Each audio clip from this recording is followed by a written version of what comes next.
I go by the name Cole and had been married for 6 years. I've always had a knack for tinkering and creating things, and it turned out that many people were interested in what I came up with. I even had a few patents under my belt for some nifty gadgets. When I sold those patents, I decided to play it safe and stashed the payment in a trust fund until I could figure out my next move. Back when I was 22, I had just finished my 3-year stint in the Army as a medical equipment repair technician. It was during my time in the service that I discovered my love for working with and fixing equipment. So, during the day, I landed a job repairing bakery equipment at a wholesale bakery. And at night, I was hitting the books, pursuing my degree in electrical engineering. On top of all that, I was casually dating some ladies from my high school days and a few I met after leaving the Army. One Friday night, I found myself at a local lounge, nursing a beer and taking in the scene. As luck would have it, I spotted one of my coworkers sitting in a booth with a couple of other ladies. Since the bar was packed, I mustered up the courage to ask if I could join them. After getting the green light from everyone, I settled into the booth and introduced myself to Joan, who then introduced me to her booth mates, Sandra and Carol. Sandra caught my eye right away, but Carol didn't quite click with me. It wasn't that I disliked her, we just didn't vibe. She wasn't mean or anything, we just didn't have that connection. Sandra kindly scooted over so I could sit next to her in the booth, and Joan and I caught up on our lives outside of work. I tried to strike up a conversation with Carol, but it seemed like we were speaking different languages. We just couldn't seem to find common ground. Sandra was completely focused as I tried my best to engage Carol in conversation. However, it became evident that my efforts were in vain. Sandra then requested that I move so she could use the restroom. Suddenly, I found myself alone in the booth as the ladies convened for a committee meeting. At least they entrusted me with the task of watching their purses. Once the meeting concluded, Joan returned and swiftly gathered her and Carol's belongings. She informed Sandra and me that Carol wasn't feeling well and she was taking her home. This left me alone with Sandra, creating an awkward atmosphere for a few moments. I asked her if she wanted to leave or if I should depart. She declined both options and expressed gratitude for my attempt to converse with Carol. It turned out that Carol had discovered her fiancé cheating with an ex-girlfriend, which had temporarily soured her opinion of all men. From that point on, Sandra and I conversed as if we were the only ones in the entire place. After a couple of hours filled with beer and pizza, I managed to convince her to share her phone number with me, promising to call her. As we prepared to leave, I offered her a ride, but she declined since she had her own car parked there. She hadn't arrived with Joan. The following day, I called her and we arranged a date for the upcoming weekend. We attended a play at a local theater, which happened to be Sandra's first experience of watching a live performance. She instantly became a fan. After the play, we enjoyed a late dinner together, which was delightful and led to more dates. Eventually, we became exclusive and started dating until I completed my degree. I secured a job as an assistant engineer at a nearby electrical contracting company and asked Sandra to marry me. She happily accepted. 18 months later, we tied the knot. Carol served as the maid of honor, while Joan was a bridesmaid. It was a beautiful wedding, and the reception was filled with joy and laughter. I've mentioned this before, but I've always been a tinkerer since my high school days. I even had a few bakery and commercial restaurant equipment patents that were well received by the industry. To handle all of this, I started my own company while working as a construction electrical engineer. I made sure that all the money went into a company account, so I had something that was solely mine. Through the company, I managed to buy the house we were renting. Things were going really well for about 3 years. I got promoted to lead engineer on a major construction project, and Sandra found a new job in the neighborhood. She believed that since we were financially stable, it was the perfect time to start a family. We tried everything to get her pregnant, but nothing seemed to work. After 2 years, we finally went to a specialist and discovered that due to an injury I had in the service, my sperm count was extremely low and the sperm I produced wasn't motile. Sandra became upset and our sex life came to a halt. It was like someone had flipped a switch. I tolerated it for about 7 months, but eventually I reached my breaking point. I sat down with her and said, "I'm moving out. It's clear that you no longer want any intimacy with me. It's not my fault that I'm infertile. If having kids is more important to you than our life together, maybe we should consider getting a divorce." She started crying, saying she didn't want a divorce and she didn't want me to leave, that she's just so disappointed that we won't have kids, and that she forgot how much I meant to her, and she'll try to be better. I replied, "That won't solve our problems. Your attempts to be better are just as much of an issue as what we're going through now. I don't want you to try. I want you to genuinely want to improve. I won't be far away, and if you ever need anything, you can always call me. I suggest we seek marriage counseling. If you're not open to that, then you should consider getting counseling for yourself. I love you with all my heart, and I'm not leaving just because we haven't been intimate. But I can't bear to be near you when your pain is causing me so much anguish." I finally finished speaking.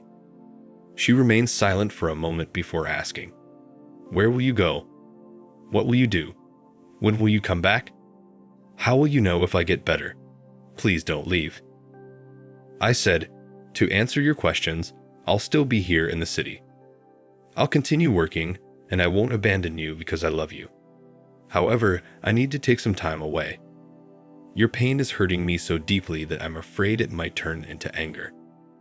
My mother has offered me a place to stay in the apartment above her garage, and your parents have offered me an apartment in their building. I won't be far away. Please, seek help. I can't bear the pain you're causing me. I'll come back when I can see that you love me enough to not flinch when I touch you." She lowered her head, sobbed, and then suddenly snapped at me, "Fine, you jerk. Leave when things get tough, just go. I'll consult a lawyer before I see a damn therapist. Just go." These words came from a woman who wouldn't even say a curse word. I was taken aback.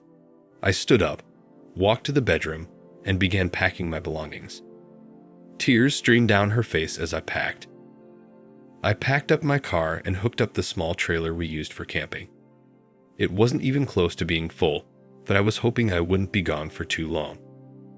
I drove for about 20 minutes until I reached my mom's house and started unpacking. After a couple of hours, my mom came up to me and said that Sandra was on the phone. I told her to please take a message or ask her to call my cell phone, that after that last argument, I don't think I'm ready for more right now. I said, "Mom, I'm sorry you're caught in the middle of this. I love Sandra so much, but it's become so difficult just to get a simple kiss from her. I don't know if you want to hear this, but we haven't been intimate since we found out I'm unable to have children. Sandra wants a family, and I even offered to get a divorce if it would make her happy. I'm at a loss for what to do. I'm hoping that moving out will shock her enough to realize the pain she's causing. If not, I might be staying here for a while." I said goodnight to my mom and went to bed. The next day at work, 2 policemen showed up at the construction site and asked to speak with me. They said they were following up on the burglary at my house the previous night. I was shocked. They explained that someone had tried to break into my house through the basement window around 3 a.m. My wife had called the police, and when they arrived, the intruder fled. They asked me why someone would target my house for burglary. I told them about the various gadgets I had and some that I was currently working on. I informed them that I had temporarily moved out and that I would go back home that night to assess the situation. They then revealed the shocking news, "Sir, we had to admit your wife to the hospital. It seems like she had a psychotic episode. She's not in any danger, but the patrolman who responded to the call mentioned that she was hysterical. She's currently at the psych ward in the hospital. She asked the man she was with to leave the house. I'll go see her right away. Don't worry about my belongings. They're not worth a single hair on her head," I'd assured them. Please convey my gratitude to all the officers involved. I'll do whatever I can to resolve these issues." It wasn't until the next day that I realized there was a man with her during the incident. When I arrived at the hospital, I was informed that I was on the excluded visitors list and wouldn't be allowed to see Sandra. I inquired about who made the list, and they told me that Sandra and the doctors had contributed to it. To my dismay, my wife had put me on the excluded list. I was furious. At that moment, I decided that enough was enough. I returned to the apartment and sulked for a while before deciding to take action. Firstly, I called the hospital and requested to speak with the doctor. He promptly returned my call and informed me that I was also excluded from receiving any medical updates. This only fueled my anger further.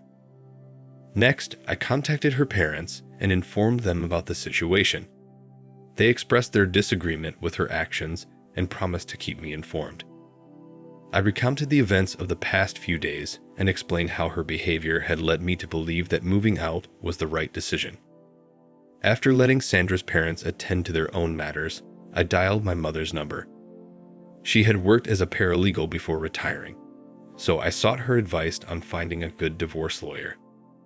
I explained that Sandra had completely shut me out of her life, and perhaps my actions would compel her to seek help. I suggested that maybe through a divorce, she could have the children she seemed fixated on. Reluctantly, my mother provided me with the name of a lawyer. I thanked her and allowed her to return to her activities.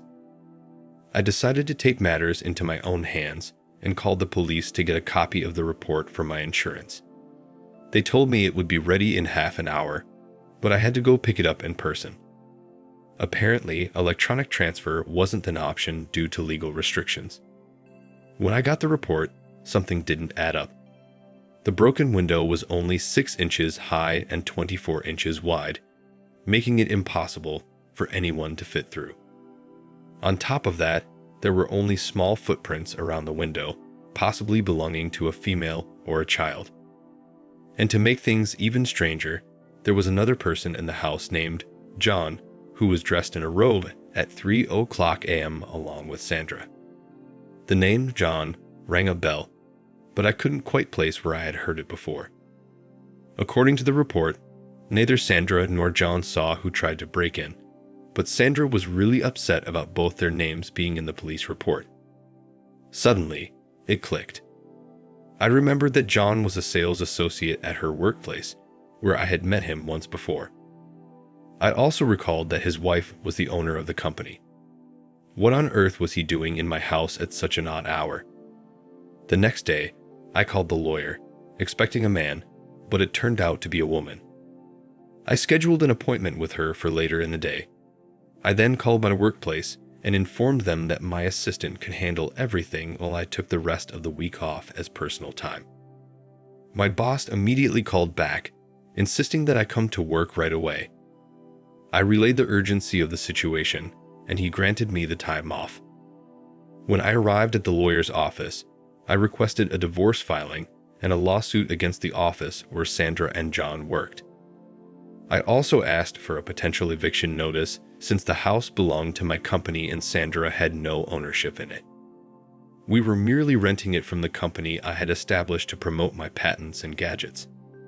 I explained that I had a police report proving that Sandra had a man at the house at 3:00 a.m. Additionally, I mentioned that I had temporarily left due to some issues between us, and coincidentally, the man was there on the same night I left.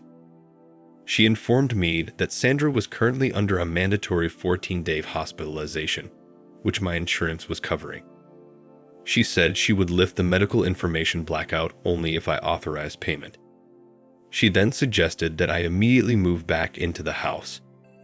She also advised me to contact the bank to set withdrawal limits on all joint accounts and cancel any joint ATM cards. After taking care of all the banking matters, I returned to the house and discovered John attempting to enter. I parked my car in the driveway, blocking his way, and he started approaching me. In response, I quickly dialed the non-emergency police line on my cell phone and requested to speak with an officer. As John came closer and motioned for me to roll down the window, I shook my head no and instead showed him my ID from my wallet. Seeing this, he immediately ran off down the road. I chuckled and asked the officer if they had any information about the damage caused by the break-in at my house. They informed me that the only damage was a broken window caused by a drunken neighbor who mistakenly wandered into the driveway. She struck the window when her key didn't fit the door, and then she fled. So, the next day, she called the police station and promised to pay for the damages.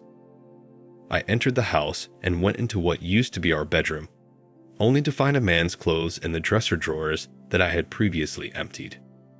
I rummaged through every closet and drawer, collecting the clothes that didn't belong to me. With a stash in hand, I headed out to the garage where we had our secret, totally illegal incinerator.